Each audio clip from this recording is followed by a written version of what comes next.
He's happy for sure because he scored, because we won.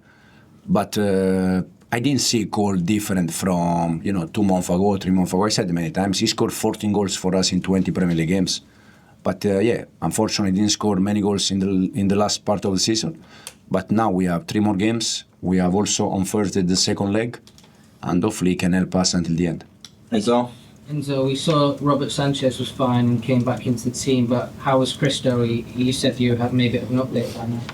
Yeah, Christo will be out for, I think, not sure if 1 week, 2 weeks, we're going to see, but he will be out for the next, 10 days, 15 days. Simon? Hey Enzo, just getting back to Cole, how significant do you think the timing of him scoring and also just that performance in general with these 3 big league games coming up? Very important. Probably 3 games ago, I said to you that if we want to reach Premier League, we need Nico and Cole goal. Nico scored against Everton, give us 3 points. Both they scored today, and if we want to be there and we want to finish top 5, we need Cole and Nico goal. And hopefully they can score some more goals until the end. And did you expect him to shoot from the touchline, by the way, when you watched that live? Cole is that kind of player that he can do things that no one expects, because they are different players. So when he has the ball, I expect anything, because he can do anything. Peter? Hi, so just, the celebrations after the goal, you can see what it meant to all of Cole's teammates. How much of a lift is that for everyone else in the group? Do you think that can give the players, his teammates, belief as well? Yeah. They are. My feeling is that it's already a long time that from when you work with the players every day, I have the feeling that they are all in the same page and they are all in the same direction with the way we want to play, but also in terms of create the right culture that I think is so important. This was also, I think, the first time you fielded the same team in the Premier League for 6 months. How important is that, and do you feel like this is close to your strongest team? I think we had some players on the bench that also they help us a lot this season. Rhys James is one of them, Tosin is one of them, Jadon was one of them, and the rest, you see, we played the semi-final the other day. Keenan was very good. It's important if you want to fight for something that all of them, they go in one direction. In the middle, please. Enzo, celebrations at the end of the game were very loud. The coaching staff were very excited at the end of the game. You were on the pitch as well. How much of a momentum does a result like this against the champions give Chelsea for these remaining 3 fixtures? Because 2 of them are pretty tough. Newcastle away and Forest away. Also looking for Champions League spots.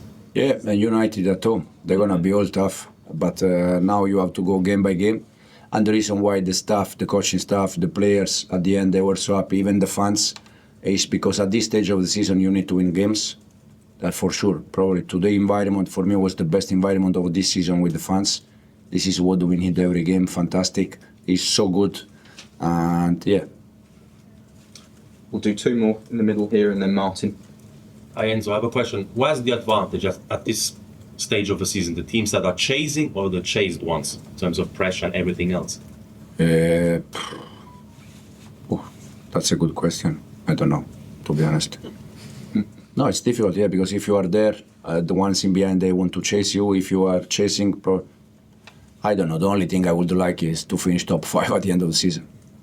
Martin, to finish off. You had that situation at Leicester at the end of last season when it was quite touch and go, but you found a way. Is there anything from that experience that you will bring into the way you manage the players and try and keep them calm over these next 3 weeks? Because it can be twitchy and edgy, and you've got to make sure the players are in the right frame of mind. So, with the lessons that you might have learned about keeping yourself. Now, for sure, last year experience has been great in that sense, and you can learn things. In my personal opinion, when you don't win game and you struggle with the results, you have always to analyze the game.